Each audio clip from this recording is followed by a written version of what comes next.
Нема одговор од Министерството за внатрешни работи, ниту пак од инспекцијските служби зошто не се превземаат никакви мерки, ниту пак изрекуваат казни за лицата кои не ги почитуваат мерките за заштита од COVID-19.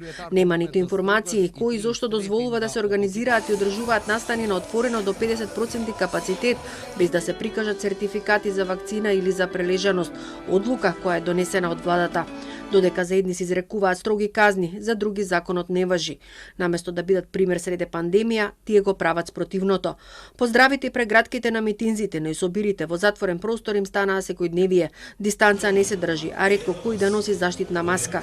Министерот за здравство Венко Филипче признава дека се работи за пропуск и најави дека уште од денеска ќе им препорача на партиите да ги почитуваат ковид протоколите.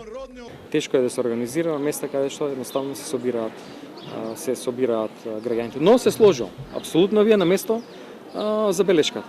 Уште денеска ќе најдам начин да препорачам до сите политички партии. Апсолутно издржано ова што го кажувате, не сакам да го избегнам одговорот, само сакам кажам кака е сега во моментот реалната ситуација. За премиерот Заев виновни се граѓаните кои само иницијативно доаѓале на митинзите.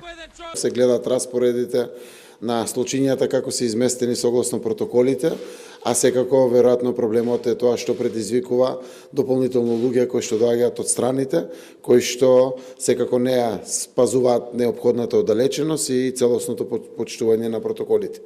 ВМРО ДПМН одговорноста ја лосира кај владеачките партии и институциите со кои тие раководат.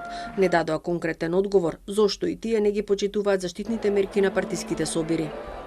СДСМ и ДУИ не ги почитуваат основните безбедносни протоколи што доведе до пожар со 14 пеплосани луѓе во болница, така што ако зборуваме за одговорност во делот на здравството, таа лежи кај Заев и Филипче, кои што влијаат на истрагата додека од позиција на сила се смешкаат качени на бина.